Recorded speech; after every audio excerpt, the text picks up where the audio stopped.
इसी खबर के साथ चलिए अब आपको दिखाते हैं देश और दुनिया से जुड़ी तमाम बड़ी खबरें तेज रफ्तार के साथ। देश के कई राज्यों में मौसम का मिजाज बदला, मैदानी इलाकों में तापमान गिरा तो पहाड़ी राज्यों में बर्फबारी का सिलसिला शुरू। जम्मू कश्मीर में बर्फबारी के बाद गिरा तापमान, इलाके में बढ़ी ठंडक, हर तरफ दिख रही है बर्फ की चादर। जम्मू कश्मीर में 5 इंच तक बर्फबारी, पहाड़ियां बर्फ से ढकी, सफेद चादर से लिपटी घाटी। जम्मू कश्मीर में लगातार बर्फबारी के चलते कई जगह रास्ते बंद किए गए, पर्यटकों को साथ में पर्याप्त मात्रा में गर्म कपड़े और खाने पीने का सामान रखने के निर्देश। इमरान खान का बड़ा ऐलान, कल से फिर शुरू होगा विरोध मार्च, हमले वाली जगह से मार्च की शुरुआत होगी। पंजाब में रैली के दौरान मारी गई थी गोली, एक की मौत, इमरान समेत 11 लोग हुए थे घायल। ठग सुकेश ने एक और लेटर बम फोड़ा है, तीसरी चिट्ठी में फिर से केजरीवाल पर लगाए गंभीर आरोप, तिहाड़ के पूर्व डीजी को पैसे देने का दावा, कहा मेरी जान को खतरा। कोलकाता में एसटीएफ टीम को बड़ी कामयाबी हाथ लगी, अलकायदा के एक संदिग्ध सदस्य को गिरफ्तार किया गया, मुनीरुद्दीन को 14 नवंबर तक रिमांड पर भेजा गया। असम के गुवाहाटी में सीसीटीवी में कैद हुआ बाइक चोर, पुलिस ने गिरोह के 4 सदस्यों को किया गिरफ्तार।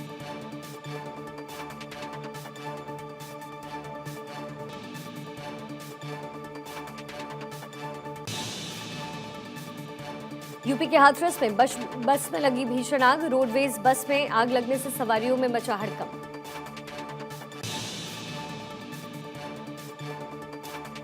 बुंदेलखंड के छतरपुर जिले में एक सनसनीखेज मामला सामने आया, मजदूर को ढूंढने गए युवक को मारी गई गोली, गंभीर हालत में युवक अस्पताल में भर्ती।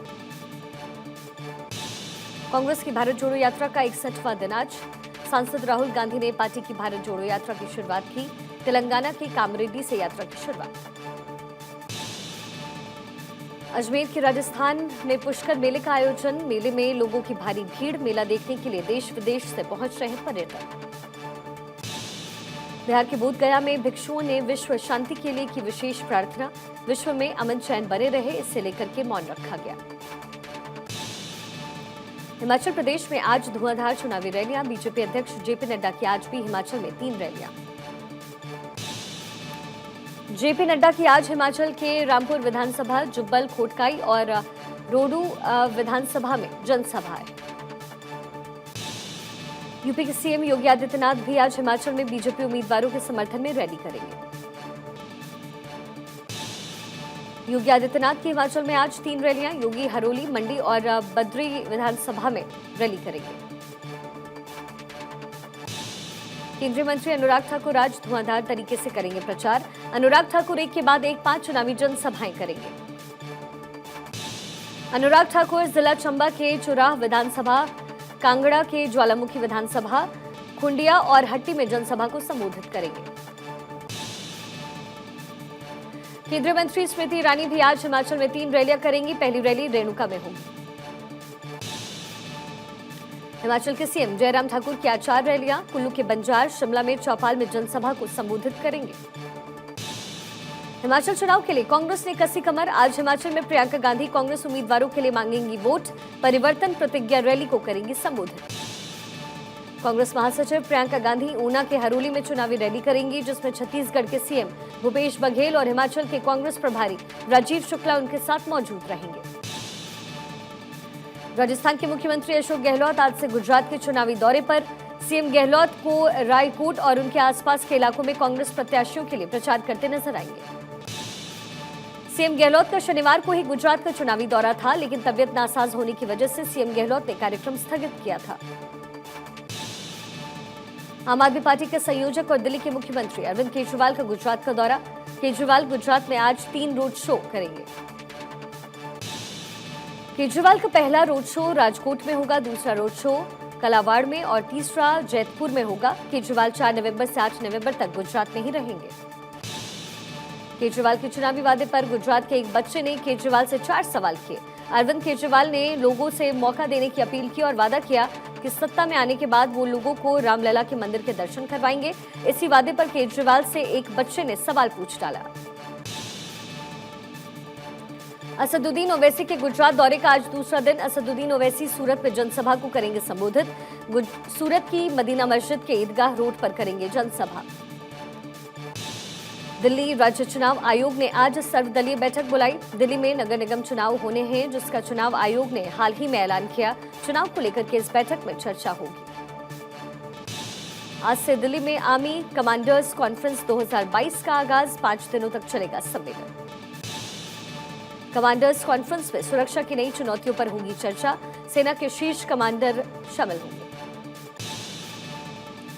5 दिवसीय सम्मेलन में पाकिस्तान, चीन से लगी सीमा समेत राष्ट्रीय सुरक्षा चुनौतियों की व्यापक समीक्षा पर मंथन की जाएगी। देश की 13 लाख सैनिकों वाली मजबूत सेना की युद्ध क्षमता को बढ़ने पर मंथन किया जाएगा। रक्षा मंत्री राजनाथ सिंह के सैन्य कमांडरों के साथ वार्ता में 10 नवंबर को वो भी शामिल होंगे। झारखंड माइनिंग लीज मामले में सुप्रीम कोर्ट आज अहम फैसला सुनाएगा। जस्टिस दिनेश माहेश्वरी और जस्टिस सुधांशु धूलिया की बेंच झारखंड सरकार और हेमंत सोरेन की याचिका पर यह फैसला सुनाएगा। याचिका में हेमंत सोरेन के खिलाफ झारखंड हाईकोर्ट में पीआईएल पर चल रही सुनवाई को चुनौती दी गई है। सुप्रीम कोर्ट ने 17 अगस्त को फैसला सुरक्षित रखा था। सीजेआई यूयू ललित का सुप्रीम कोर्ट में आखिरी कार्यदिन। सीजेआई बेंच की कार्यवाही का सुप्रीम कोर्ट की वेबसाइट पर होगा सीधा प्रसारण। सीजेआई यूयू ललित के लिए विदाई समारोह का आयोजन किया गया है। सुप्रीम कोर्ट में विदाई समारोह का होगा आयोजन। सामान्य वर्ग के गरीबों यानी ईडब्ल्यूएस को 10% आरक्षण देने के खिलाफ दायर याचिकाओं पर सुप्रीम कोर्ट आज फैसला सुनाएगा। सीजेआई यूयू ललित की अध्यक्षता वाली 5 जजों की संविधान पीठ सुनाएगी फैसला।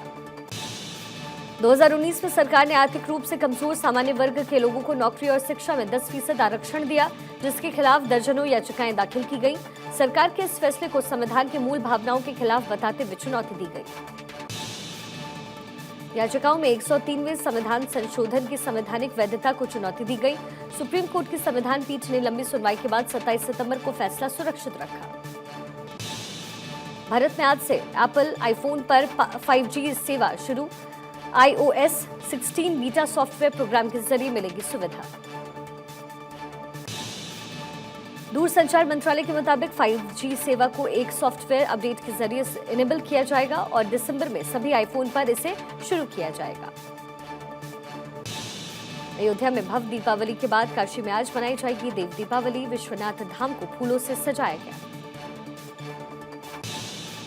8 नवंबर को चंद्र ग्रहण लग रहा है, जिसके चलते इस बार देव दीपावली का त्योहार एक दिन पहले यानी आज ही मनाया जाएगा। देव दीपावली पर वाराणसी के गंगा घाट पर 10 लाख दिए जलाए जाएंगे। इसके साथ ही गंगा की भव्य आरती की जाएगी। काशी विश्वनाथ मंदिर को 80 लाख से अधिक की कीमत के फूल के मालाओं से सजाया जा रहा है। कार्यक्रम में मुख्य अतिथि पर्यटन मंत्री जयवीर सिंह मौजूद रहेंगे। वाराणसी में होने वाली देव दीपावली की भव्य तैयारी हो रही है। वाराणसी पहुंचकर उत्तर प्रदेश के मुख्यमंत्री योगी आदित्यनाथ ने तैयारियों का जायजा लिया। बिहार के बक्सर में शुरू होगा संत सम्मेलन। 8 नवंबर को मुख्य अतिथि के तौर पर शामिल होंगे मोहन भागवत। आरएसएस प्रमुख मोहन भागवत नवंबर में बिहार जा रहे हैं। पिछले 6 माह के अंदर ये उनका दूसरा बिहार प्रवास होगा। आरएसएस प्रमुख मोहन भागवत 7 से 15 नवंबर तक बक्सर में आयोजित संत सम्मेलन में हिस्सा लेने के लिए पहुंचेंगे। इस सम्मेलन में देश और दुनिया के महान संत शामिल होंगे। विदेश मंत्री एस जयशंकर आज से 2 दिन की रूस यात्रा पर। रूस दौरे के दौरान वो रूसी विदेश मंत्री सरगेई लावरोव के साथ अहम द्विपक्षीय वार्ता करेंगे। वार्ता के दौरान क्षेत्रीय और अंतर्राष्ट्रीय मुद्दों पर भी विस्तार से चर्चा होगी। इस साल फरवरी में यूक्रेन संघर्ष शुरू होने के बाद जयशंकर की रूस की पहली यात्रा है। पूरी दुनिया की निगाहें एस जयशंकर की रूस यात्रा पर टिकी हुई है। अमेरिका सहित पश्चिमी देश भारत की ओर इस उम्मीद से देख रहे हैं कि वो रूस पर दबाव डालकर यूक्रेन युद्ध को खत्म करने का प्रयास करें। यूपी के अंबेडकर नगर में अंबेडकर प्रतिमा के पास बाउंड्री बनाने से नाराज महिलाओं ने जमकर हंगामा काटा। नाराज महिलाओं ने तहसीलदार की सरकारी गाड़ी तोड़ी और रोड जाम कर जोरदार हंगामा बोला। नोएडा में आयकर विभाग का छापा। गारमेंट फैक्ट्री में आयकर विभाग और जीएसटी के संयुक्त टीम ने छापा मारा। असम के गुवाहाटी में बाइक चोरी की वारदात सीसीटीवी कैमरे में हुई रिकॉर्ड। हरकत में पुलिस ने बाइक चोर गिरोह के 4 सदस्यों को गिरफ्तार किया। आजमगढ़ में तरवा हसमपुर के रहने वाले युवक को बदमाशों ने गोली मारी। गंभीर रूप से घायल युवक अस्पताल में भर्ती, पुलिस जांच में जुटी।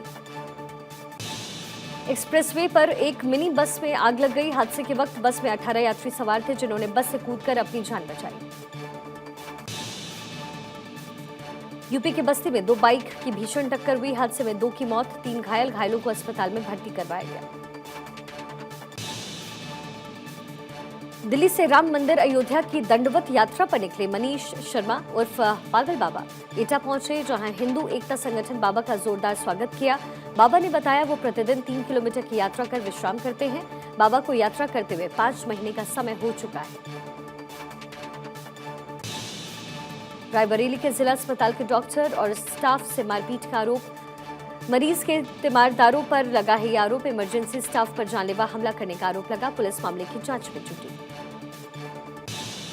गोपालगंज सीट पर हुए उपचुनाव में आरजेडी की हार का ठीकरा लालू की बेटी के मामा साधु यादव पर फोड़ा।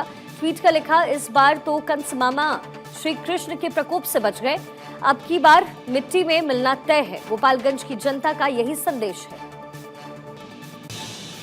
साउथ के सुपरस्टार कमल हासन आज अपना जन्मदिन मना रहे हैं। एक्टर ने अपने शानदार अभिनय से हिंदी सिनेमा में अपनी एक अलग पहचान बनाई है। कमल हासन सिर्फ एक्टर ही नहीं, बेहतरीन निर्देशक, स्क्रीन राइटर और प्लेबैक सिंगर भी हैं।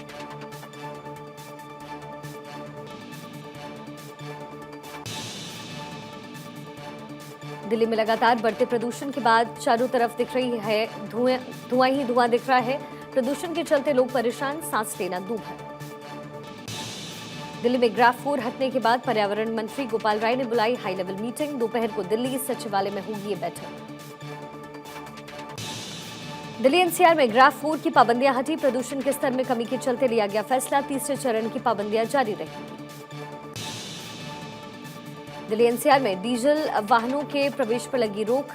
दिल्ली एनसीआर में गैर BS4 इंजन वाले डीजल वाहनों पर लगाई गई है पाबंदी।